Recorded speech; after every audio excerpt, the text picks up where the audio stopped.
इस वीडियो में हम लोग बात करने जा रहे हैं सिस्टम्स ऑफ बॉडी पार्ट 2 के बारे में। सिस्टम ऑफ बॉडी पार्ट 1 आपने हमारी पिछली वीडियो में देखा था, पिछली क्लास में आपने अटेंड किया होगा, आप उसको बार बार ध्यान से पढ़िए। फिलहाल आज हम लोग बात करने जा रहे हैं सिस्टम्स ऑफ बॉडी पार्ट 2 के बारे में। इसमें हम लोग कवर करेंगे, जैसे हमने पहले किया था, type of system in human body, जिसमें सर्कुलेटरी सिस्टम, डाइजेस्टिव सिस्टम और रेस्पिरेटरी सिस्टम, ये तीनों हम लोगों ने पिछली वीडियो में कवर कर लिया था। आज हम लोग करने जा रहे हैं स्केलेटल सिस्टम, मस्कुलर सिस्टम और नर्व सिस्टम के बारे में। स्केलेटल सिस्टम, मस्कुलर सिस्टम और नर्व सिस्टम के बारे में आपको फिर से बता दूं, ये तीनों बहुत इंपॉर्टेंट हैं और आपके पूरे आगे चल के करियर में काम आने वाले हैं। तो आप प्लीज़ इनको ध्यान से सुनिएगा। अभी तो ये इंट्रोडक्टरी वीडियो है, बाद में इनकी डिटेल्स वीडियो होगी, उसको भी आप ध्यान से देखिएगा। सबसे पहले हमारा आता है स्केलेटल सिस्टम। स्केलेटल सिस्टम में आता है consist of all the bones in body and joints with cartilage.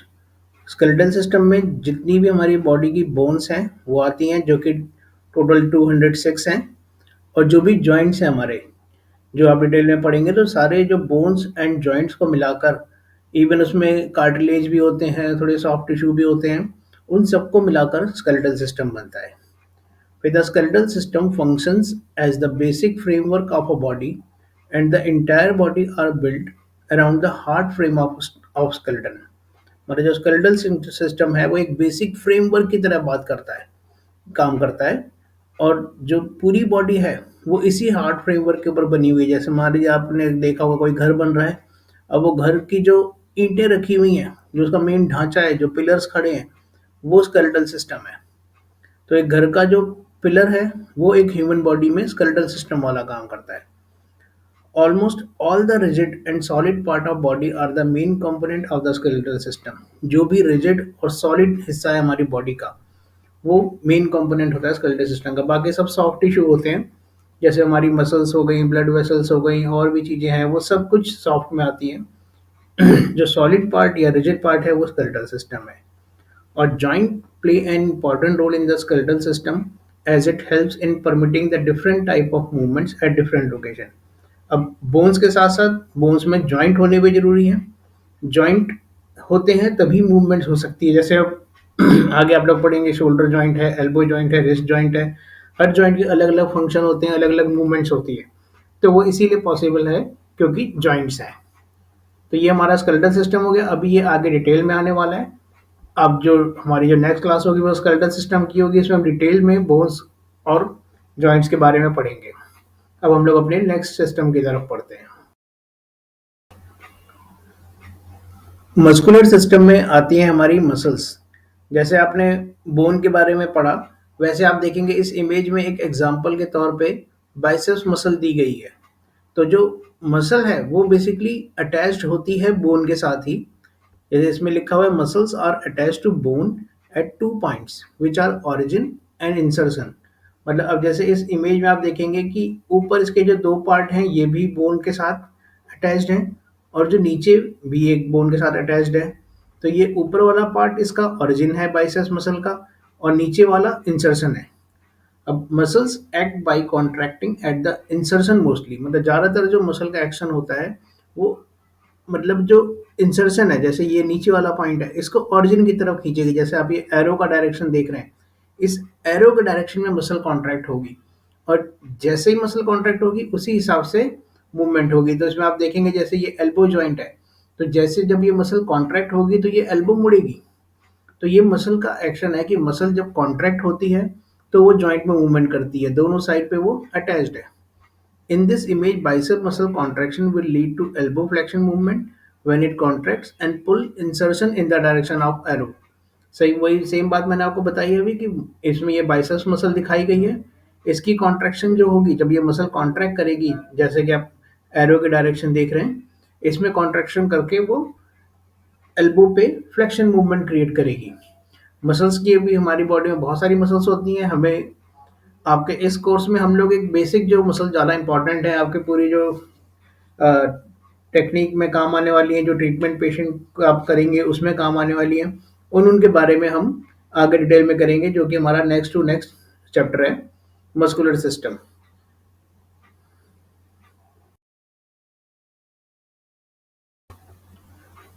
आगे बढ़ने से पहले हम लोग टाइप ऑफ मसल्स के बारे में बात कर लेते हैं। तो हमारे लोग mainly three type of muscles होती हैं, जिसमें से हमारी सबसे पहली आती है कार्डियक मसल्स। तो इसमें लिखा है cardiac muscles are present only in the heart. ये सिर्फ हार्ट में रहती हैं। हार्ट की जो मसल्स होती हैं उनको कार्डियक मसल्स कहते हैं।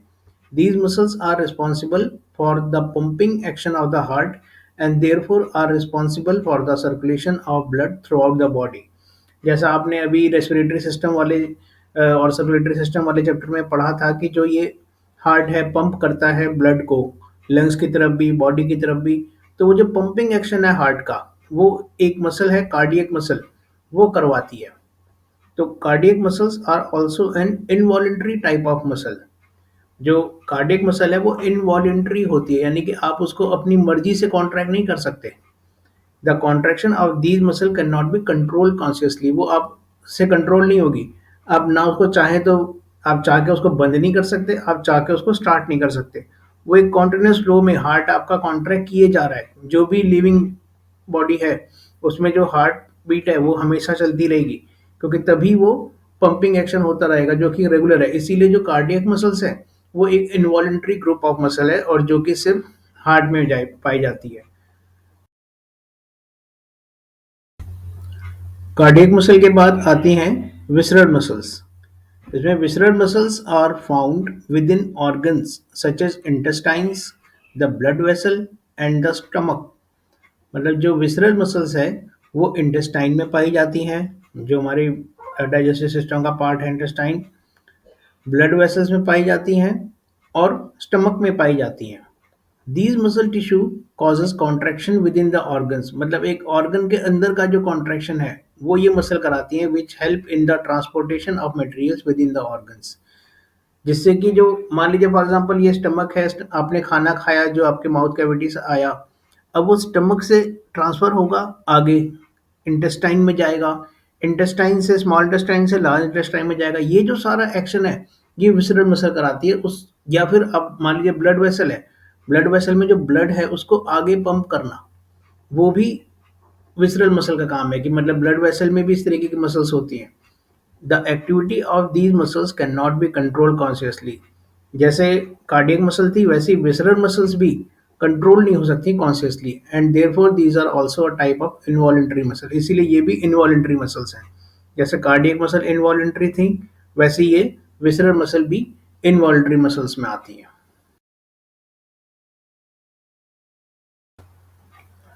विसरल मसल के बाद हम लोग बात करने जा रहे हैं स्केलेटल मसल्स के बारे में। तो skeletal muscles are the voluntary muscles of the body. जो स्केलेटल मसल्स हैं वो वॉलेंटरी मसल्स होती हैं। जैसा आपने कार्डियक मसल और विसरल मसल के बारे में पढ़ा था कि वो इनवॉलेंटरी होती हैं, उनको आप अपनी मर्जी से कॉन्ट्रैक्ट नहीं कर सकते। लेकिन स्केलेटल मसल को आप अपने हिसाब से कॉन्ट्रैक्ट कर सकते हैं।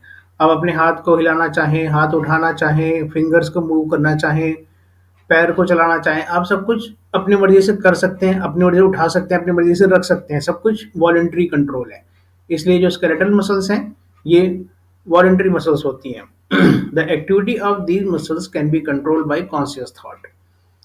अपनी मर्जी से आप इसको कंट्रोल कर सकते हैं। These muscles help in physical action such as walking, lifting, writing extra. मतलब आप जो वॉकिंग कर रहे हैं, कुछ सामान उठा रहे हैं, लिख रहे हैं, जो भी एक्शन कर रहे हैं आप, इसमें ये स्केलेटल मसल काम करती हैं। The skeletal muscle is responsible for moving the body parts that are connected to the bone. मतलब जो भी बॉडी पार्ट्स कनेक्टेड हैं, जैसे इसमें सेम हमने वही एल्बो और बाइसेप्स का एग्जांपल लिया है कि इसमें अगर एल्बो को मोड़ना है तो ये स्केलेटल मसल काम करेगी। तो ये हमारी हो गई स्केलेटल मसल्स।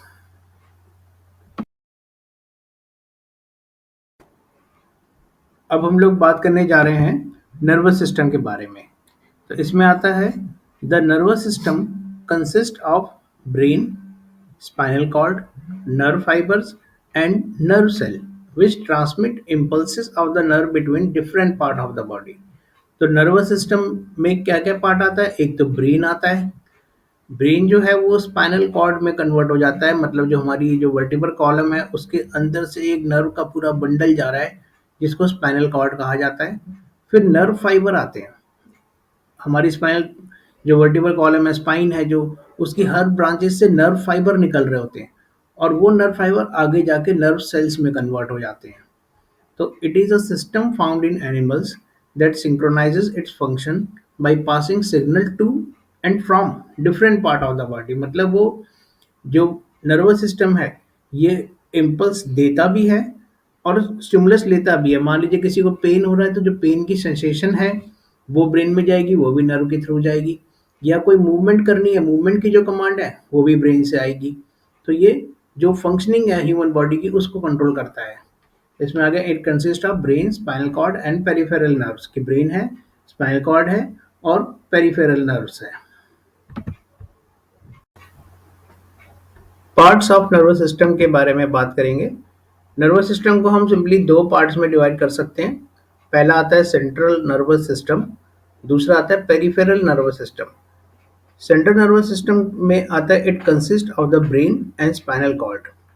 जो ब्रेन हुआ और जो स्पाइनल कॉर्ड हुई, स्पाइनल कॉर्ड वही हुआ कि नर्व के बहुत सारे फाइबर्स हैं जो हमारी रीढ़ की हड्डी वर्टिब्रल कॉलम के बीच से, मतलब वर्टिब्रल कॉलम में आगे आप पढ़ेंगे उसमें एक कैनाल बनी होती है, उस कैनाल में से सारी नर्व्स जारी होती हैं जो ब्रेन से कन्वर्ट होकर वो नर्व का गुच्छा बना और वो पूरी नर्व्स ट्रेवल कर रही हैं वर्टिब्रल कॉलम में। तो all sensory feelings are collected through peripheral nerves to the brain. जो पेरिफेरल नर्व्स हैं, जो बाहर वाली नर्व हैं, वो जो भी सेंसरी फीलिंग है वो यहाँ से करेक्ट करती हैं और स्पाइनल कॉर्ड से ब्रेन में पहुँचाती हैं। और all movement decision are monitored by the brain. अब जो भी मूवमेंट डिसीजन करनी है, कुछ भी करना है, तो वो ब्रेन के द्वारा मॉनिटर होती है। यानी कि जो मेन बात हुई कि सेंट्रल नर्वस सिस्टम के दो पार्ट हैं, एक ब्रेन और दूसरा स्पाइनल कॉर्ड। उसके अलावा पेरिफेरल नर्वस सिस्टम में आता है ब्रेन और स्पाइनल कॉर्ड के अलावा जो भी पार्ट हैं, ये जो बाहर के आप नर्व्स दिख रहे हैं, जो भी स्पाइनल कॉर्ड से नर्व निकली बाहर गई, ये पेरिफेरल नर्वस सिस्टम का पार्ट है। इसके अलावा हम लोग बात कर लेते हैं सेंसरी सिस्टम और मोटर सिस्टम के बारे में। सेंसरी सिस्टम में आता है sensory system consist of nerves which carries any sensation to the brain. मान लीजिए कि आपको जो भी सेंसेशन होती है, कोई भी सेंसेशन जो ब्रेन तक पहुंचानी है, वो काम सेंसरी सिस्टम करता है। Any feeling of hot, cold, painful, pleasant are all carry to the brain through sensory system. कोई भी गर्म लगना, ठंडा लगना, दर्द होना या कुछ भी अच्छा लगना, जो भी फीलिंग्स वाली हैं, जो फील हो रहा है, वो सब आपको सेंसरी सिस्टम के थ्रू आपके ब्रेन तक जाता है। और जो दूसरा मोटर सिस्टम है, motor system consist of nerves which carries command from brain to the muscle to do any movement. कि जो मोटर सिस्टम है वो ऐसी नर्व्स होती हैं उसमें कि जो ब्रेन से मसल्स में कमांड ले जाते हैं। जैसे सेंसरी सिस्टम में क्या था कि मसल से या दूर की किसी भी चीज़ से कमांड ब्रेन तक जाती थी, और यहाँ पे ब्रेन से मसल्स पे जा रही है। ऑल वॉलेंट्री और involuntary movements are conducted through motor system. जो भी अपना वॉलेंट्री या इनवॉलेंट्री मूवमेंट्स होती हैं वो मोटर सिस्टम के थ्रू कंडक्ट होती हैं। नेक्स्ट स्लाइड में आप देखेंगे, मैं आपको एक इमेज में समझा देता हूँ कि ये किस तरीके से काम करता है एग्जैक्टली। इस इमेज में हम लोग डिफाइन कर रहे हैं रिफ्लेक्स आर्क को। रिफ्लेक्स आर्क है ये। इसमें आप थोड़ा सा इस इमेज को ध्यान से देखिए।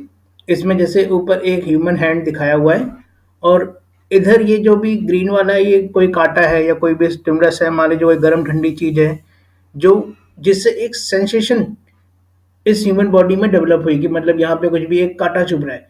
अब ये जो कांटे चुभने की सेंसेशन है, ये जो आप रेड लाइन देख रहे हैं, ये एक नर्व है, सेंसरी नर्व है ये। इस सेंसरी नर्व जाएगी स्पाइनल कॉर्ड तक। स्पाइनल कॉर्ड में ये एक जंक्शन है, यहाँ पे गई, यहाँ से ये ऊपर ब्रेन में जाएगी। अब ब्रेन में ये फीलिंग आएगी, ब्रेन इस चीज़ को डिटेक्ट करेगा कि ये एक कांटे वाली फीलिंग है। अब वहाँ से ब्रेन, दूसरी जो येलो वाली लाइन देख रहे हैं वो एक मोटर न्यूरॉन है, यानी कि मोटर नर्व है।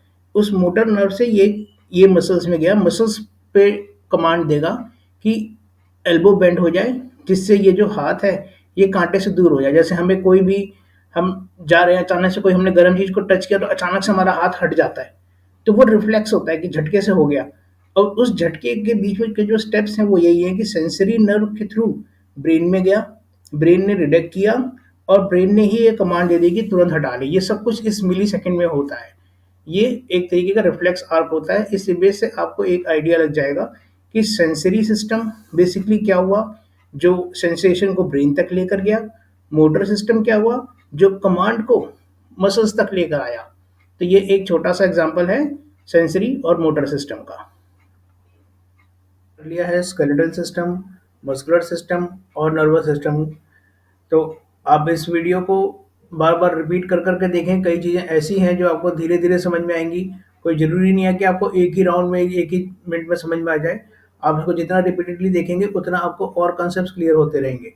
तो पूरे वीक आप इसको टाइम से देखते रहें। नेक्स्ट वीक हम लोग कवर करने वाले हैं स्केलेटल सिस्टम।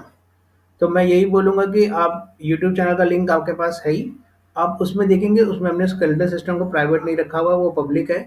आप वो बोन्स अभी से देखना शुरू कर दें। अभी जितना आप पहले से पढ़े रहेंगे उतना आप क्लास को अच्छे से समझ पाएंगे, और क्लास के बाद फिर आपको वो ढंग से याद हो जाएगी। क्योंकि स्केलेटल सिस्टम एक बार कर लेने के बाद हमें बोन्स और मसल्स के नाम बार बार रिवाइज करने हैं। क्योंकि जब आप क्लिनिकल प्रैक्टिस में रहेंगे तो यही आपकी मेन स्किल होगी। पेशेंट कई बार डायरेक्टली आपसे पूछ लेते हैं, तो आपका उस टाइम में ऐसा ना हो कि आप कॉन्फिडेंस लैक करें।